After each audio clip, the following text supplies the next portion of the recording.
All right, we're back. Episode 6, Raymo and Momo Show. Coming right at you. Got a lot of topics to discuss today. Got several. Got a few. We got the season that's going on. We got a little Easter going on. This is March 31st. Still got a couple of games going on for the NCAA Tournament, but we got NBA talk going on. We got Tourney talk. Yep. Big Nationals fans, both of us. Tiger Woods kicking ass on the golf course. Redskins doing some free agent moves, and we're going to talk about some of their draft news. And then we got some other NFL news. Talking about this Tiger situation. We haven't even talked golf since we've done this show. But I'm a huge golfer. You know, you don't do much golfing, but I love it. We're big baseball fans, big Nationals fans. Been following them. I grew up following the Braves, to be honest with you. So this is, you know, I've switched gears since the Nationals have been in D.C. Because it's my hometown team. And we got a lot of strange happenings in the NCAA tournament going on right now. Big game going on right now at the half, Louisville and Duke. So we're gonna get this started with NBA talk. The Heat had one big ass streak that they had going on, 27 games in a row. Yeah, the streak's over. You know, their streak's over, and so does Denver's streak. Denver's streak's lost. I mean, theirs wasn't number wise, you know, greater comparable to the Heat. Denver won 15 games in a row, man. I mean, that's an achievement. You win. So the talent, yeah, they have. You're comparing talent to Heat. So. No, Denver's got a great talent. No, I'm not saying they're a bad team, but they don't have a LeBron James. They don't have a Dwayne Wade. They don't have those star players. Yeah, exactly. You're right. You got a point. You know, both streaks were impressive, but you know, and both of them came to an end. Yeah. And the Heat's by Chicago, and Chicago, you know, Thibodeau had them ready to come out and beat them. You know, so and I guess that you thought that it was going to either be Chicago or against San Antonio. So it was no surprise that Chicago beat them, you know. Yeah. Chicago was prepared. The Heat played the Spurs tonight. Yeah. So I mean, it was going to either, if it did end, it was going to you know. But I thought it was going to go. I thought they were going to. I thought they beat the Bulls. I didn't think they'd lose to the Bulls. And something in me told me maybe they would even continue and win out. Yeah. Like I said, I thought the Heat would possibly go on and beat the record. Something in me told me. I only saw maybe the hiccup would be the Spurs. That would have been the 30th game in a row, 30-game winning streak. But you know, it's over with now. They can rest their players. You told me earlier they're resting a couple guys. Yeah, tonight Wade's out, Charmos is out, and that's exactly what they need to do. Yeah. Rest them. Yeah. So they're taking. You know what? The funny thing about it, they're actually taking the Spurs approach. Because remember the Spurs, the NBA had fined them for that. So that's, you know. Now, with that said, with the Heat on this tremendous run that they went on, do you think anyone's going to challenge the Heat in the East? No. And I'll stand by the same way that I have all year. No Indiana Pacers, no Chicago Bulls. Look, the streak that Knicks. No. Nets? No. Okay, so we both agree on that. Like the streak that they went on there, it was even more so proven that no one was going to challenge. No one's. Yeah, you know. So that wasn't impressive enough, and they beat all those teams. You know. Well, we'll go back. You know, we'll go back to the Heat. Mm-hmm. Do you think if they don't win that championship, that streak's going to be remembered? Honestly, I think it'll be remembered. You know, as something that afterthought. Yeah, as more so as an afterthought. Like it was fun. It was something cool to watch, but they have to win it. Yeah, me too. I think if they don't win the championship, it's going to be like a butt, you know. And that's one of the things about the streak. It was like kind of like it was fun to watch, but for you know, and I really think that they wanted to get the streak too. I mean, think about it. Had they got the streak, well, they were playing hard these last couple games. But these last few weeks, they were playing hard, and I had been saying, you know, like we talked about it earlier. It's the perfect time. It's over with. Rest these guys, LeBron and D Wade for sure. Right. Haslam and Mike Miller. How about those two historic franchises, Lakers and Boston, both struggling? You know, you hate that we want to talk about them again. And you know, but like I tell people, you know, they're historically two of the best franchises in any sports history. Yeah. So when they struggle to make the playoffs with great players, it's news itself. It's great news.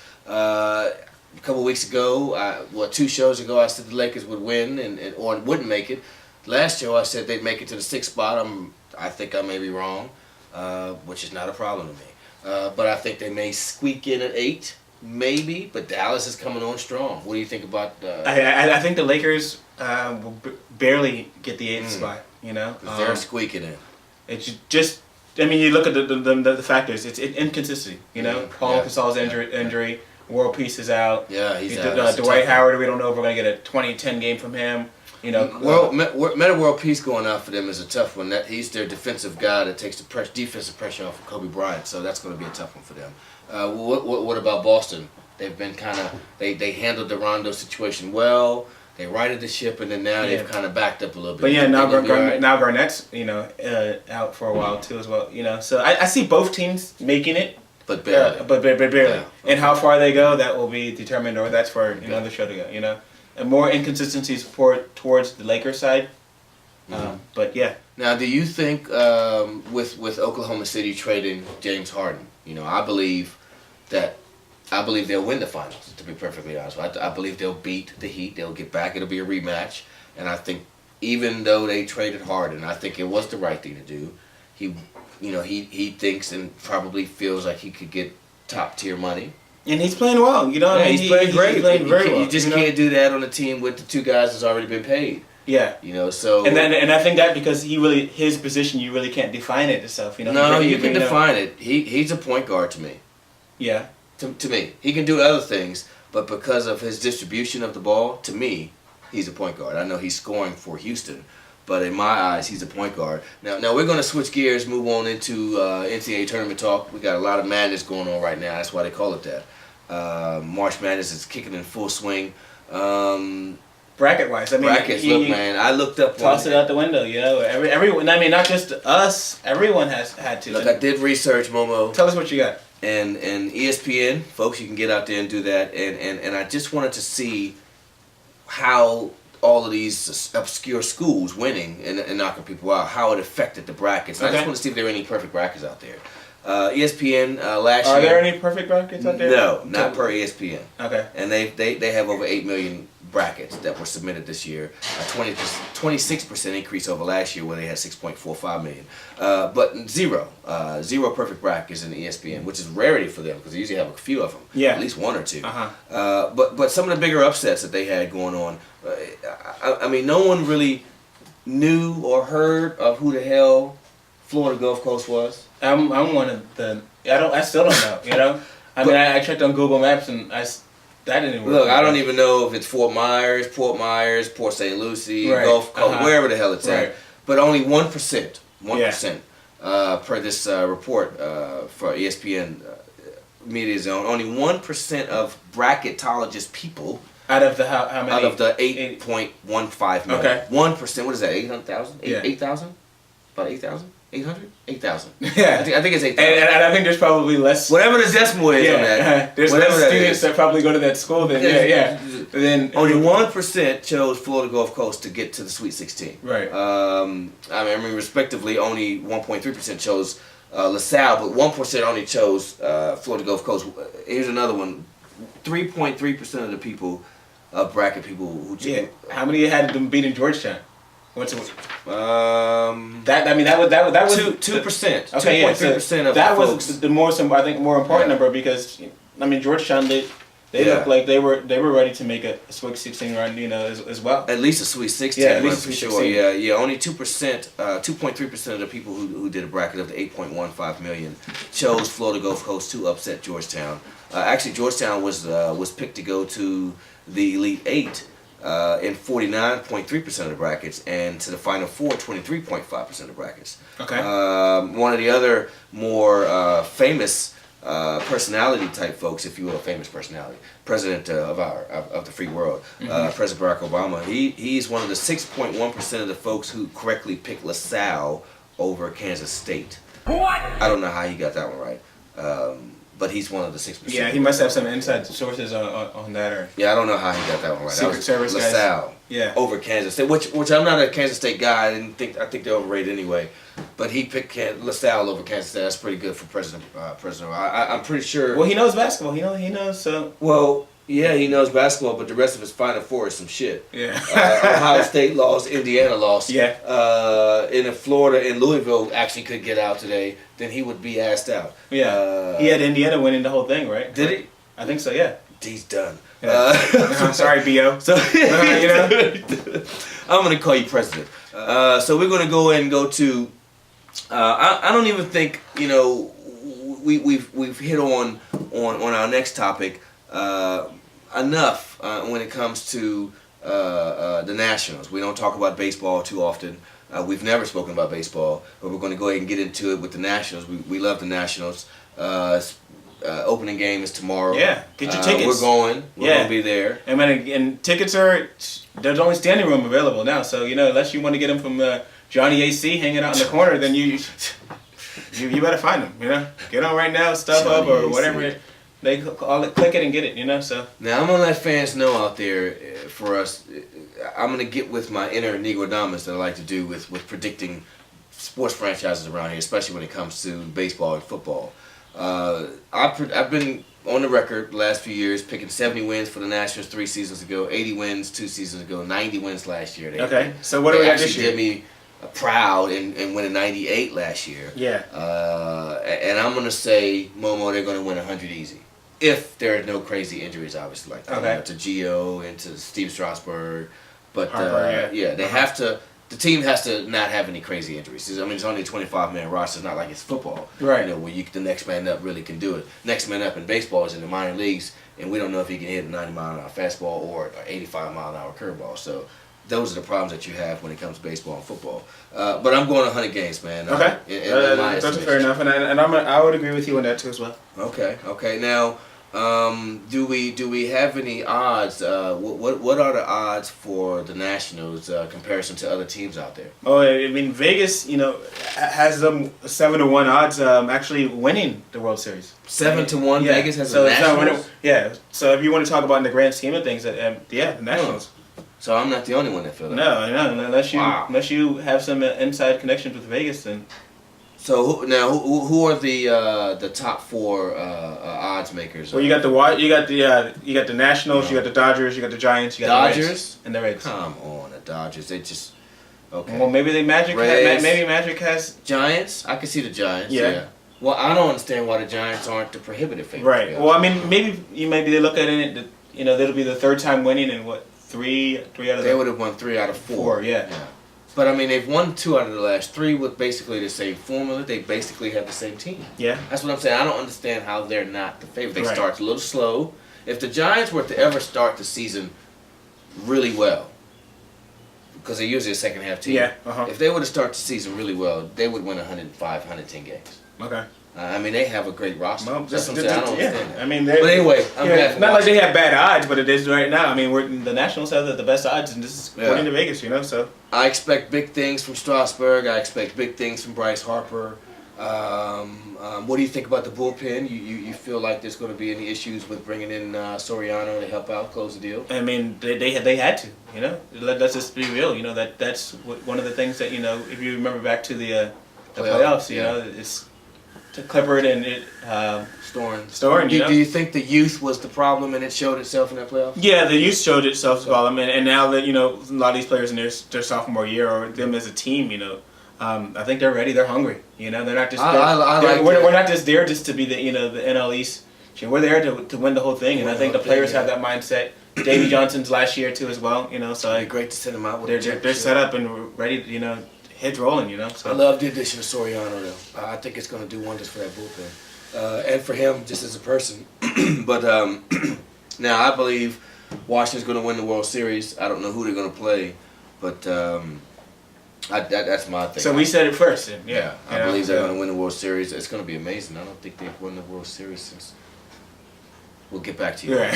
Anyway, so like we said earlier, in our little rundown to let you guys know what's happening, we're going to get onto some golf. A lot of folks, I'm a big golfer myself. I do a lot of it. I want to do more of it, and I love to talk golf. Big question, is Tiger Woods back? Is he back to being a dominant Tiger Woods, being, the major winning Tiger Woods, taking care of business? He just recently got back to being number 1 with this last victory. What do you think, man? You think his game is back?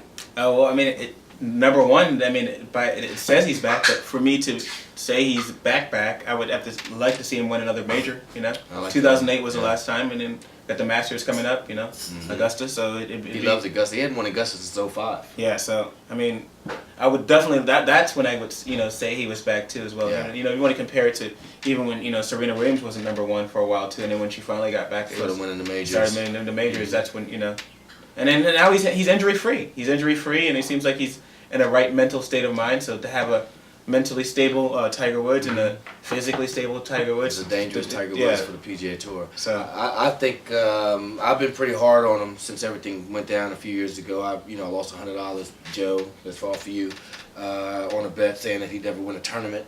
I also said he'd never been on. I've been on the record saying he would never win another major. I'm wrong. I see his game rounding up into form. He's been playing out of his world when it comes to numbers, stats when it comes to golf. Yeah. Last week, the last 2 rounds at Bay Hill, putts within 10 feet, he was 30 of 31. He missed 1 putt inside of 10 feet on Saturday and Sunday, the money days. The week before, or the tournament that he won before, the WGC Cadillac Championship, he had 25. He had 100 putts over the 4 days. That's 25 putts a round. Damn. That's what is that? How you break that? 1.38 putts per round, per hole.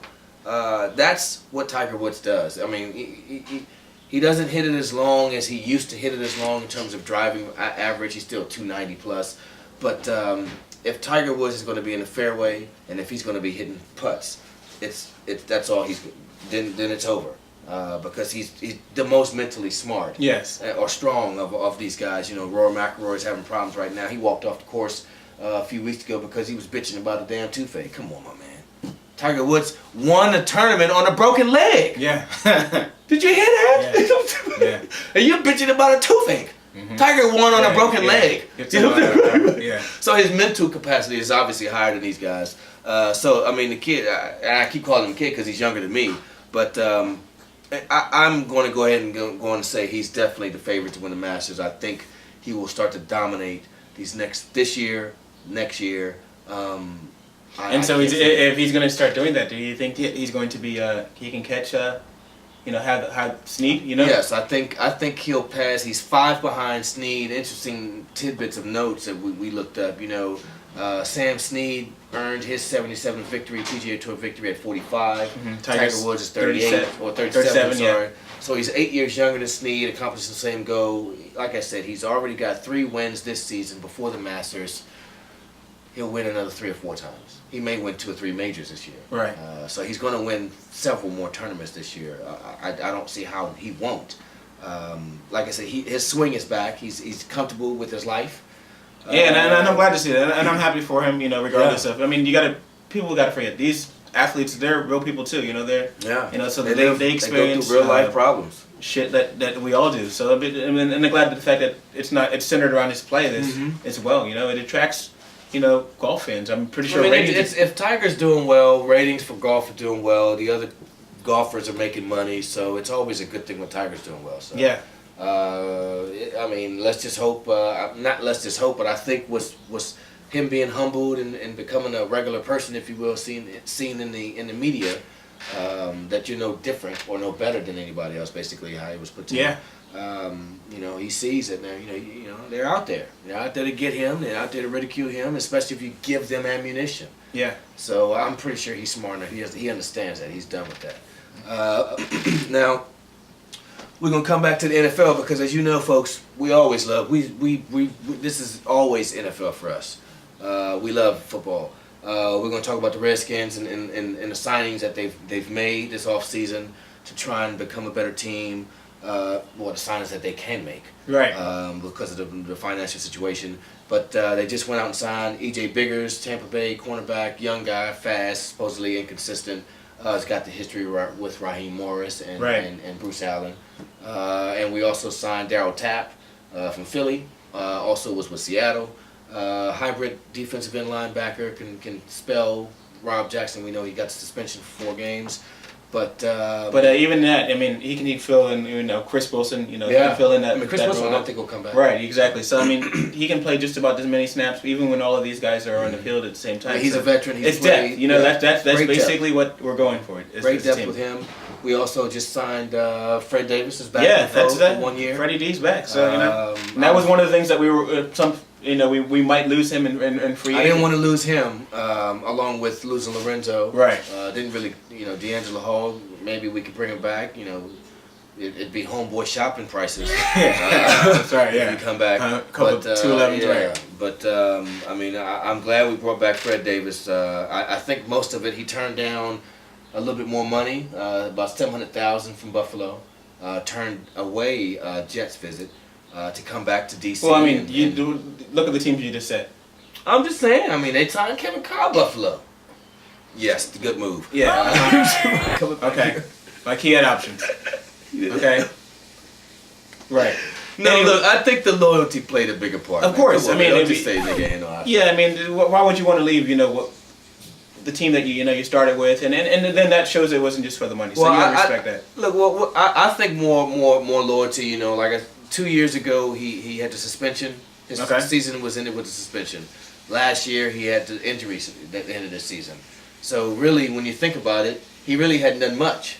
Yeah. In the NFL, if Washington is willing to be patient with him, allow him to rehab and be whoever he wants to be in terms of not bother him, then why not be loyal? Right. Well, we had. I think they had a little leverage though. They definitely had leverage. So especially with the injury and and that's and like you said, he realized that. So it's better just to come back. He signed a 1-year deal and come prove that you're the franchise tight end that we can have.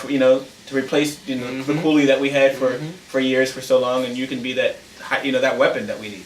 I mean, definitely with his size, 6'4", almost 250. 250, runs pretty well, blocks great, catches the ball. I mean, in your youth, yeah. So we're happy to have you back. So. As a baller. Now we got the Raymo and Momo Show. I'm gonna go ahead and break out my mock draft on your player. Oh, really? Let me take it in my bag of tricks. The Raymo version of the. Let me take it in my bag of tricks because I actually have one too. Oh, well, let's get it on then. Yeah, let's see what's happening. Really, you want answers? You take the first one. Let age over beauty. Okay. Okay. All right, age over beauty. All right. So I'm gonna go ahead. So we don't have a first round pick. We got we traded for RG3 last year. So we're down a pick. We'll be down to pick another year next year. But second round pick, man, this kid's been supposedly sliding. Cornerback out of Mississippi State, Jonathan Banks. I really like him. Great size, man. 6'2", great hands. Loves to be one-on-one.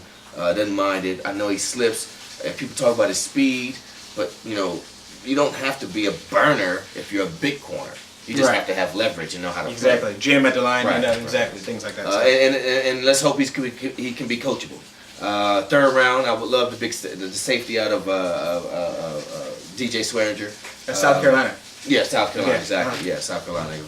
Yeah, so I would love DJ Swearinger, man. I really like the way he's a banger, man. He's a thumper. He can hit. He's got great coverage skills. Pretty fast, man. And plays in the SEC, though. You come out of the SEC, you can play. Yeah. Fourth round, let's go offensive lineman. David Questenberry out of San Jose State. Big kid, can play all over the offensive line. They say he can play tackle, guard, and center. So versatility. Yeah, I mean, even though we signed a couple of it don't even matter. You need the depth in there, because that's not to say. You got to think about it. In the offseason, just because they signed someone doesn't mean they're gonna be on the team. On the team. Yeah. So all right. I mean, what's his name? Who is the right tackle we signed? Pashos, man. Now he make the roster. Yeah, he may not. That may just be a training camp, just somebody for a rack for the moment. Yeah. I love fifth round. If we have 2 fifth-rounders, Washington. I love the cornerback out of Miami, Brandon McGee. I think he's a stud, man. He's got great hands. Yeah, and I believe that the Skins may be bringing him in for a workout too, as well. Those guys from the U can play. So. Yeah, I love that kid, man. He's got great speed, man. Great speed, great hands, great hips. We got a fifth-round pick, AJ Klein, inside linebacker out of Iowa State. Sorry. I just love his toughness, man. He gets the job done. Lunch pail type of guy. Comes to work every day, doesn't need to be flashed, no pizzazz, none of that shit. He just wants to go play and hit some people, and that's the type of cats I like, character guys. Yeah. And I'm in love with this kid out of Georgia, big defensive tackle, nose guard, Kwame Gathers, just a beast. I just love his size, man. If you can get a cat like that so late in the draft, why not take him? And then 7th round, here's my sleeper for you, man. Cooper Taylor, safety out of Richmond. Yeah. You don't even know who he is. I don't. I don't know who he is. No, I'm sorry. Big kid, white kid, 6'5", 235, dog. A beast. Okay. Beast. Just watch out. He's on my radar. He's on my radar. I'm going to do my homework on him because I can't say this guy's name right. C.O. Moore? Is that Sayo, right. Sayo Moore. Yeah, linebacker out of UConn. Yeah. I like his size. So, I mean, the defensive wise, yes, now I'm moving more. So You know, and plus, you know, we could have Fletcher. You know, probably I would say definitely this is his last year. You know, regardless if it's his choice or not. I think it's his last year. What about Samako Thomas? I like him, Samako Thomas. I mean, this guy can safety. Still run a nice 40 and fall down. That's 4 safeties you got. Fall down to the same. Hey, I'm just not drafting 4 safeties, man. I gave you a couple linebackers in there. I gave you a couple quarterbacks in there as well too. You know. You got a 6th rounder. 6th rounder, yes. BWL, but William Murray. You know, quarterback over there. I don't think he'll be way down there at that time. I think he'll be gone well. Or Xavier Gooden. Oh man, he'd be great, man. I like the players you're giving me. Yeah, and now I can give you some defensive guys, and I'll go back and yes, we do need some offense. So I also got Brendan Williams, the 5th round pick. So he would be the backup if we weren't able to get Samako Thomas as well. So yeah, I like that. You know, maybe move some of these guys into the guard position as well. If your players could be where you're hoping they're at, Gooden is one of the players I love. Zaire Gooden is another one. I love Robert Alford. If those couple players could be where Shamarko Thomas is another one. Shamarko, if those 3 guys could be where you're thinking, and I would love yours much better than mine. But I just don't think they're going to be where you're saying. Right. I really don't, especially not Shamarko Thomas. B.W. Webb, I don't think he'll be there in the 6th round. There's no way. I'm not sure, and it could work. I hope it does turn out that way, because then, like I said, we've got 3 or 4 5 starters. To be honest with you, if we can get a couple of those guys that you're talking about. Yeah. So you know, there's a lot of these. It's a deep draft, but even some of the marquee defensive guys we may not be able to get. So I'm just going based on what we love, availability. Okay. You know, so I think Robert Alford. I like him. Cornerback. You know, secondary. So it seems like we're agreeing upon secondary is the higher picks. This is not bearing a trade if we, you know, trade our 2nd round pick as well. But I also like Eric Reed out of LSU. You know, so if he's available, my backup plan for is a safety. You know, the safety situation right now is unstable for us right now. It's detrimental. You know, yeah, exactly. We have Merriweather, you know, still coming off an injury. Tanar Jackson, you know, he's still he's part of the team cap wise. But he's not. You know, Bedelia Williams is a free agent. I don't see them re-signing him, but yet he was still he was still a starter. Please don't bring 41 back. Right, but we're still replacing a starter that was on the team. Yes. Yeah. Okay. I know. So the safety situation is, you know, you're going to bring in a younger guy, a rookie, you know, so someone that's going to be able to start day one. Well, if you're picking, since we don't have a 1st round pick, if you're picking in the 2nd, 3rd, and 4th round, you figure this guy's going to play. Yeah. May not start, but he's going to ball. Oh yeah. Especially 2nd, 3rd round. Like I said, 4th round, we got 2 5ths, so all these guys are going to play. They just have to scout well, basically. And I'm pretty sure they will.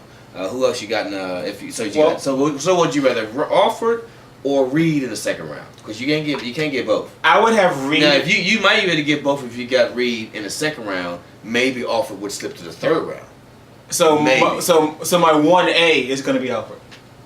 Okay. Reed. Yeah, then Reed I would go for first. 3rd round I got DJ Swearinger. Well, you wouldn't do that if you get Eric Reed in the 2nd round. Okay, yeah, I see what you're saying. Yeah, see what I'm saying? Yeah, because they basically are the same safety. Right, same safety. So yeah, T.J. McDonald as well. Another safety. Yeah. Man, we can't get all these safeties though. We can't have them all. Well, that Giants play. I mean, T.J.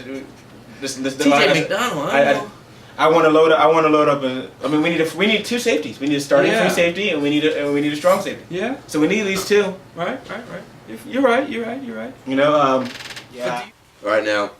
We got some football news. We got a couple other football news related. NFL news. We got Elvis Dumervil signed crazily with the Ravens. Yeah. You know, they reloading. They're not rebuilding. Yeah. They also got Chris Canty. They got Marcus Spears. They got Michael Huff. They got So they've not. Now these aren't guys that people are going to look at on the outside and say, "Oh my gosh, it's not Ed Reed. Oh, it's not Ray." Right. But you have to think about what the Ravens do. They're looking for the future. Think about when they brought in Bernard Pollard too. You know, he wasn't really a big polarizing player too. Well, they're gonna have to work on their safety for sure. So yeah, their secondary. Their secondary, overall, yes. Well, what about the big Romo contract? 108 million. Well, 6 years. You always like to bring out the guaranteed factor. I mean, they guaranteed him $55 million. Wow. Damn, that's a lot of money. Yikes. 55 but shit. I mean, I like it. You know. I mean, it's a good move. They really didn't have a choice. We've spoken about. Well, it. yeah. There's no one else out there right now that they could. I guess the thing for the Cowboys, you guess that you'd have to say is maybe they're hitching their wagon. Jerry Jones is hitching his wagon to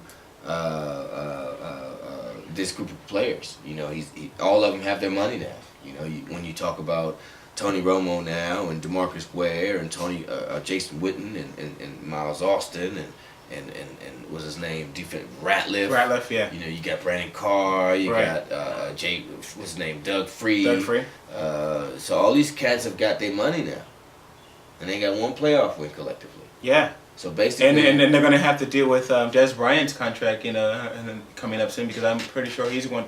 Mr. 2,000-yard receiver is gonna. I mean, but still, my point is, you regardless, Jerry Jones is basically saying. That's what that's what I'm but he said, and he also saying this is the team that he has right now is going to get him to the promised land. Yeah. Well, I mean, I don't believe so.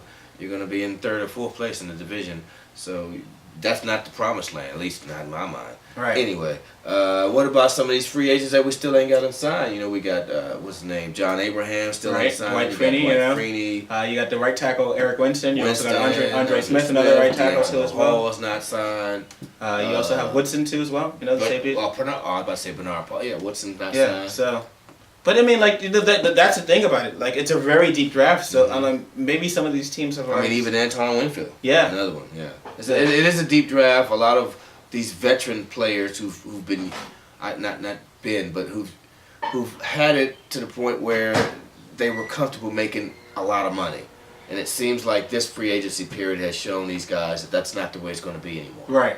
We're not doing that anymore. Right. I mean, so the formula for them is to really go in and sign the 1-year contracts. You know. Yeah, I think you're right on that. Sign the 1-year contracts, and then you can see what the market is like next year. Obviously, the cap's going to go up every year. The TV deals come into as well. Yep. So from there, we'll see what happens. No, I think you're right about that. I think that's exactly what's happened. NFL has been forced to police itself. Yeah, it's a business, you know, and then every team has respectively have to treat it that way, you know. Well, some teams have. Dallas is going to be a problem in a couple of years. Yeah, they're gonna.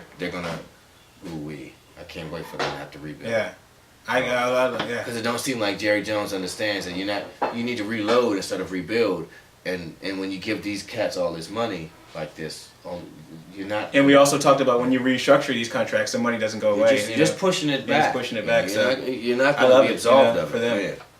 Man, I love it too, man. So, well, I mean, that's it for this episode, Momo. Yeah. You know, that's the Raymo and Momo Show, episode 6. Hopefully, it's nice outside for the game. Oh, it's gonna be nice, come join 60s, us. man. We're gonna So have a good time. Be there. You know, get your popcorn ready, Cracker Jacks or whatever.